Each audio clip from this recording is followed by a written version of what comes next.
વિદ્યાર્થી મિત્રો, આપણે ગણિતમાં એક ચેપ્ટર આવે છે જે છે પરિમિતિ.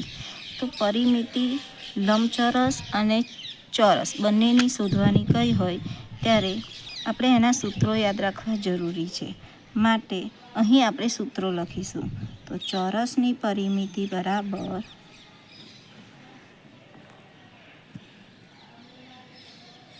4 ગુણ્યા લંબાઈ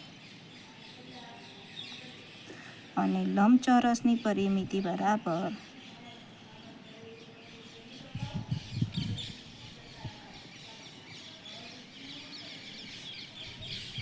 2 કૌંસમાં લંબાઈ વત્તા પહોળાઈ.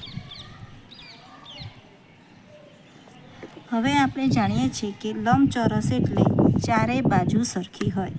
માની લો કે આ એક ચોરસ છે, તો એની ચારેય બાજુ એટલે કે 1, 2, 3 અને 4 એ ચારેય બાજુઓના માપનો સરવાળો સરખો હોય.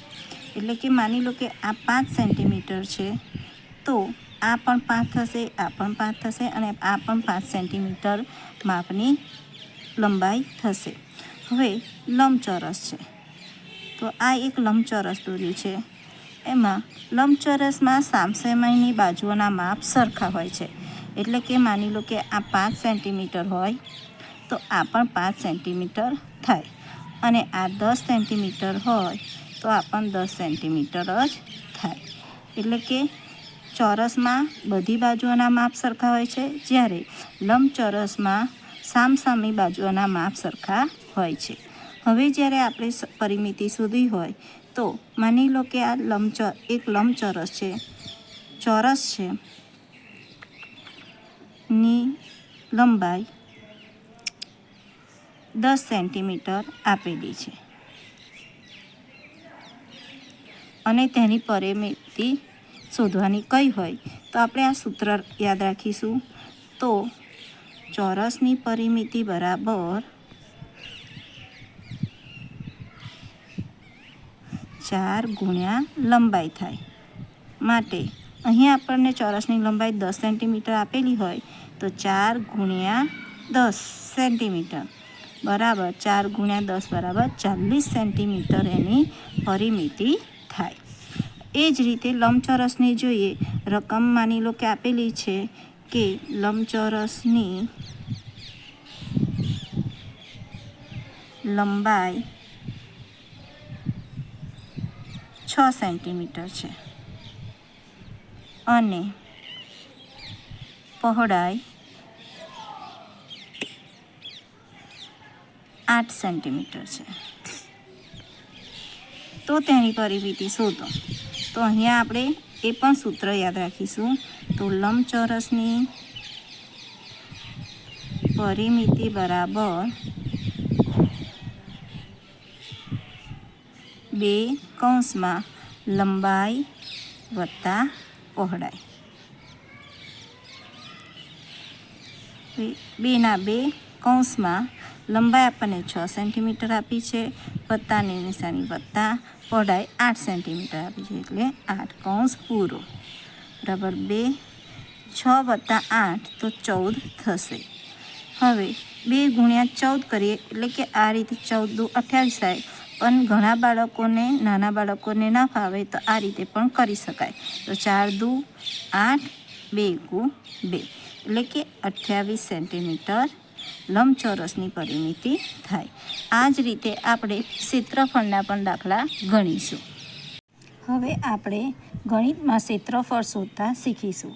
તો ચોરસ અને લંબચોરસનું ક્ષેત્રફળ શોધવું હોય તો એ પણ સૂત્ર યાદ રાખવા પડે. તો ચોરસનું ક્ષેત્રફળ બરાબર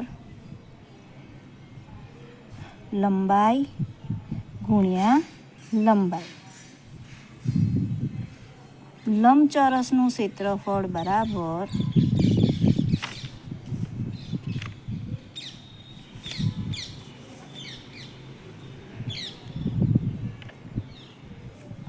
લંબાઈ ગુણ્યા પહોળાઈ.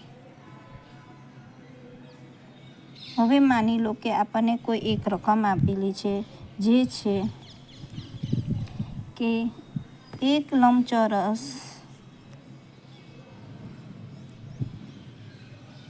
ની લંબાઈ 6 સેન્ટીમીટર અને પહોળાઈ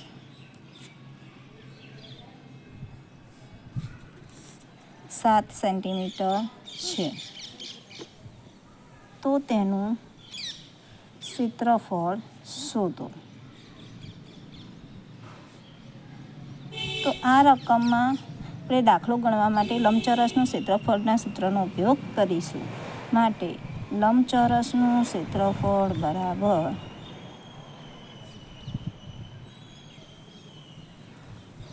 લંબાઈ ગુણ્યા પહોળાઈ. તો લંબાઈ આપણને 6 સેન્ટીમીટર આપી છે, પહોળાઈ આપણને 7 સેન્ટીમીટર. તો 6 × 42 સેન્ટીમીટર ચોરસ સેન્ટીમીટર એ ક્ષેત્રફળ થશે. એ જ રીતે બીજો દાખલો ગણીશું કે કોઈ એક ચોરસનું માપ 8 સેન્ટીમીટર આપેલ છે, તો તેનું ક્ષેત્રફળ શોધો.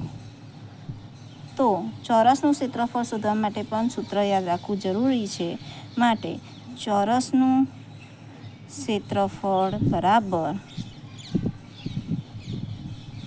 લંબાઈ ગુણ્યા લંબાઈ